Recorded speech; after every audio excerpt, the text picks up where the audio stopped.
Um, yeah, obviously you feel good coming off a game when you shoot 63% and shot the ball well from the three as well. But really pleased with the first 30 minutes of that game. Just our defensive intensity was really solid. I thought we got a little bored late, and then I thought our ball movement was very good.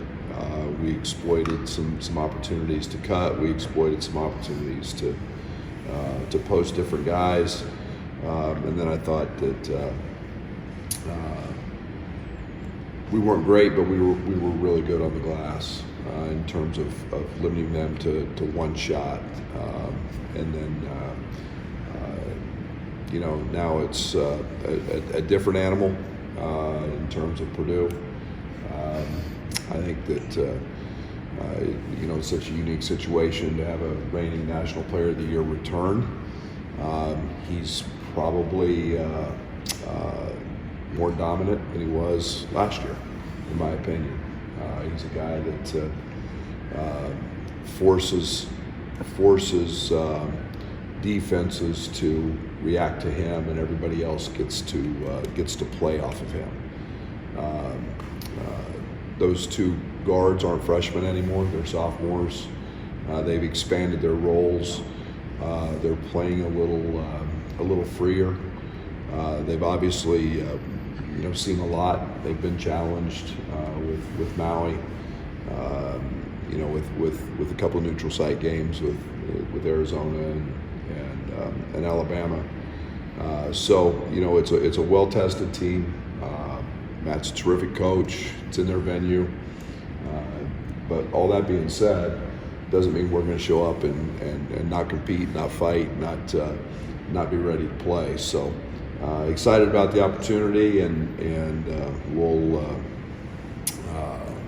1 versus 9 and conference play is always a good thing when you get 2 top 10 teams compete. This team has seemingly not lost any confidence in the last 2 ball games. How have they done that? They got a lot of confidence in themselves. They're old. They're mature. I think that we had a 1.43 OER, which was a season high against a team that last year led the Big Ten in defensive in all the defensive numbers. But again, it's IQ, it's feel. I think there's a lot of weapons. And I say that in terms of being able to shoot it, pass it, post it, drive it. We've seen Justin become quite an offensive threat. We saw Day in the game before.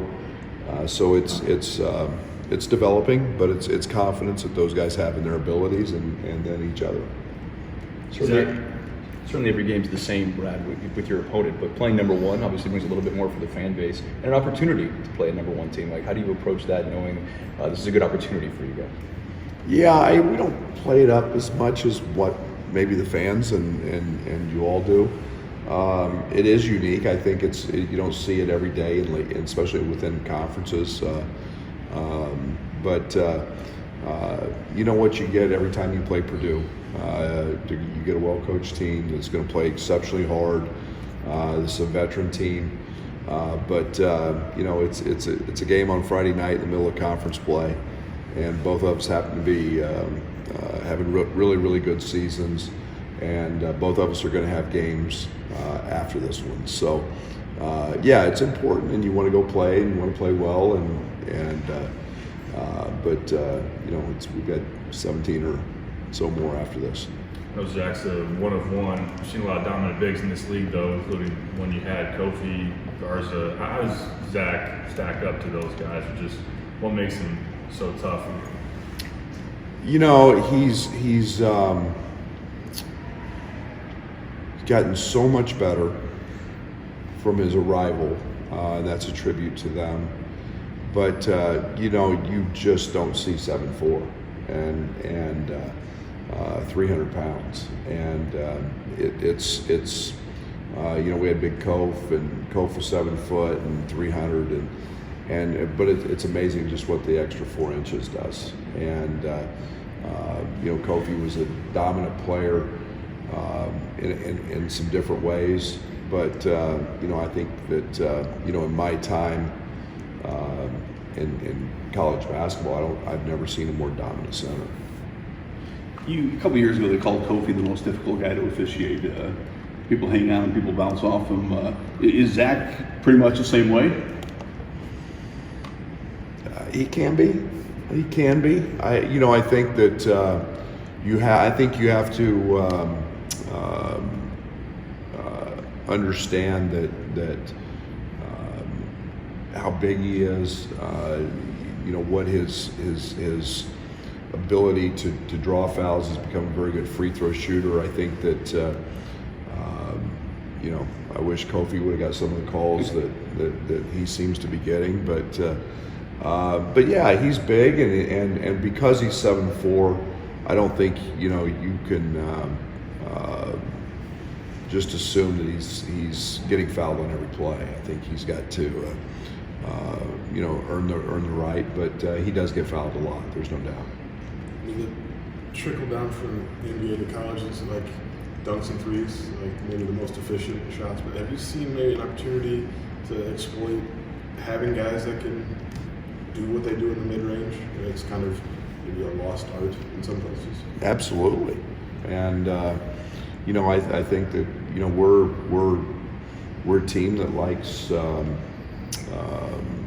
mismatch and the cross match, and I think that everybody who's done it to this point, we've been able to find a way to exploit it, whether it was putting centers on tie, whether it was cross matching 4s and 5s, whether it was playing to a switch. The mid-range game is definitely something that we've got some guys pretty good at, but it's also just the shots at the rim we're getting, and most of that becomes just simply finding a matchup we like and not overcomplicating things. So we'll continue to explore. We've got a wide variety of things we can do, but we do feel very strong about that in certain matchups. It seems like a week or two ago we talked about Ty maybe getting more aggressive, looking to find his opportunities to score. It seems like that's starting to happen. Like, what's been behind maybe him building that confidence to take advantage of some of those opportunities? Well, he's 6'6" with a 6'11" wingspan. I mean, Ty was a high school center, and at different times, and he knows what he's doing down there. He's got great footwork. He's got great pivots. He can use either hand. He's very crafty. He's gained a ton of confidence because he's not afraid to get fouled anymore. He's stepping up, banging free throws, and he's so fast. He takes up space and creates angles, and he's an exceptionally good ball handler. And those are all things that he's able to exploit, and we want to exploit. We love it when he's wheeling and dealing in the paint. What do you see from Coleman Hawkins? Seems like he's playing his best basketball of his career over the last few games. Coleman's been phenomenal. He's kept the game very simple. He hasn't.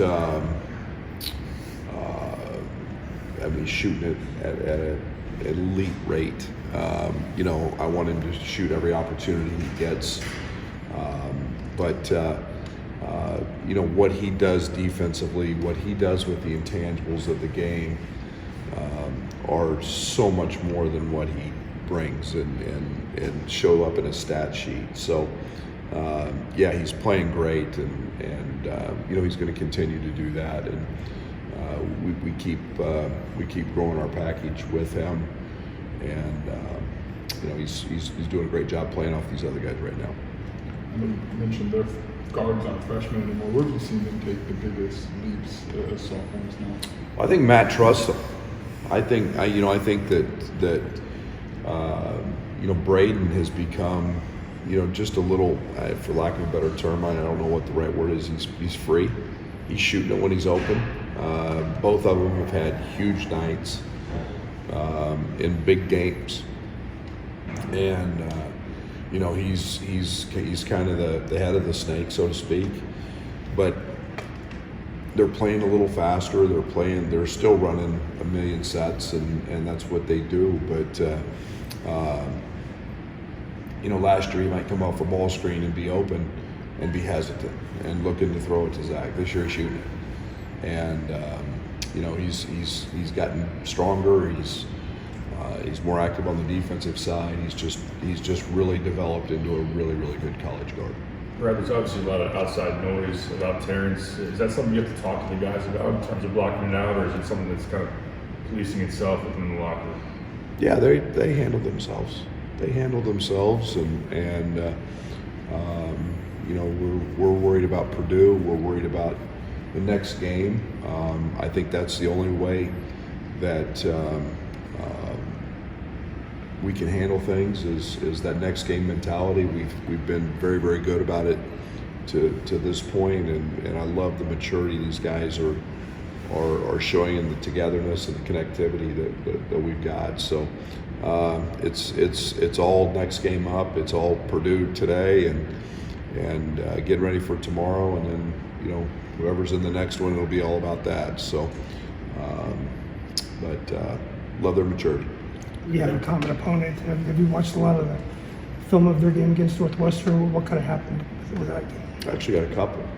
You know, Marquette was early, but yeah, you know, different games, just different. I think our styles are a little bit different, but you know, it's you know, the Marquette game was interesting. It was you know, kind of a free flowing, and Northwestern, Boo did what Boo does, but yeah. So I mean, we watch it, but every game's different. We're a little different than both of those teams. So we'll. There's no doubt you've got to play very well to beat Purdue and do it on their court. Obligatory Nico question. What's his status for tomorrow? I mean, is the timeline all become more clear? I know there's been scans being made. There's all kinds of scans now. It's just the back to play process that he's going through. And again, I think any time that, you know, we want to be very clear about a foot injury.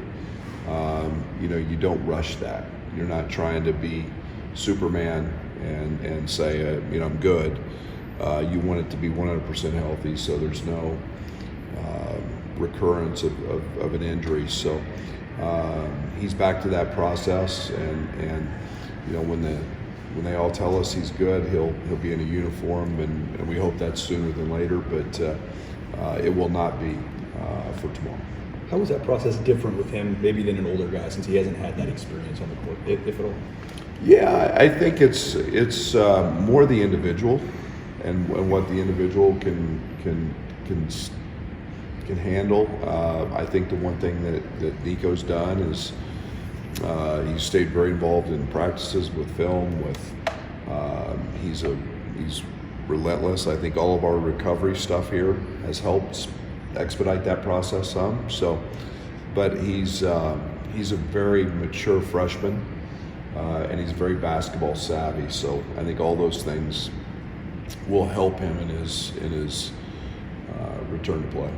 You talked about how competitive this team is since the summer. I'm sure they're excited to go compete against number one. I would hope so. If they're not, we'll be in for a long night.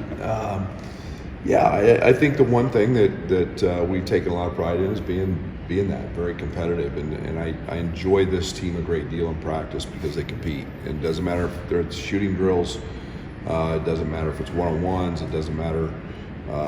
You know, yesterday after practice, we had a group staying and playing one-on-one and competing, and you know, the trash talk and the competing and the noise is fun to see because it's not every team has that, and you've got to go play very hard to win on the road in this league, and to do that you've got to compete and have an innate desire to want to win, and this group's got a lot of those qualities. Brad, by design, you're not involved in the review process with Terrence, but if you can give an indication the contact panel has ruled, or if they have a timeline for that. Yeah, the one thing that think Josh made pretty clear was we'd let you guys know if there's any updates on any of that, and so I'll stick to basketball and get ready for Purdue. Justin's role has grown and grown. How is he relishing with, at least for the last 2 games, being what looks like a sixth man? He's a good player, and I've said many times it just takes a little bit of time sometimes to transfer to find your way and to find your role and to find your niche. And I think the one thing that he's understanding, there's opportunities where they're at. I think he's made the jump from the level that he was at to the Big Ten level and high major level, and he's found out what he can do and can't do. And Justin is a really, really good offensive player, and he's gained my confidence, and we've started to see that. And I knew he was a tough guy and a guy that would guard and rebound and do those things, but he's been excellent on the offensive end as well. Free throws were a concern earlier in the year. Is there something that you said to correct that? Just practice seemingly been fixed, Brad. Get Marcus to the foul line. We shoot a lot. As a former player, you know how mental sometimes free throw shooting can be. It's not a physical thing sometimes. It's really a mental thing. Quincy was in here yesterday shooting a bunch of free throws because he was upset he missed the front end of a 1-on-1. And Coleman, he had a practice yesterday, same thing. He was mad because he missed. And so guys are taking pride in that. We do practice them a lot, but it's really a mental thing. And you get guys with confidence that can get to that foul line. Helps that percentage a lot. Passing out of the post has been really good. Is that enhanced when you play a team with a dominant big man like Purdue? Well, their tendency has been to double, so I hope so. I thought we did a great job against Northwestern. Not good, great job of handling, because they came from many different angles. They came from the low, they came from high, they came with the big. And when we did get trapped, there wasn't just panic. We split them, we stepped through. We found open guys, we found the cutters. I think that when the floor's open and spaced, it gives you those opportunities. But we got Luke on a cut, we got Quincy on a couple cuts, we got Justin on a cut. And all those things become really hard to guard when you've got 2 guys around the ball in a post trap. So it's been a good thing. Yeah, it's been a good thing. You mentioned that This will be our last one here. that Zach is more dominant this year than a year ago. In what ways has maybe he improved? I think he's really, really comfortable with his teammates. I think that there was a reliance, and just as an observing coach, I think there was such a reliance on him last year to be the guy all the time. He still is that guy, but you see him almost playing better just because their other guys are doing more. And that's he's got a great ability to offensive rebound. He's they shoot a lot of short shots. Short shots equal short rebounds. He draws a ton of attention. I think he's become a better passer. I just don't think he's got a ton of weaknesses. And at 7'4", that's something that you're concerned about, because he elevates everybody else on the glass. He elevates those other foremen, the shooters, and it's just more comfort for him. I think I see his comfort as a player, those other guys. Okay. Thanks.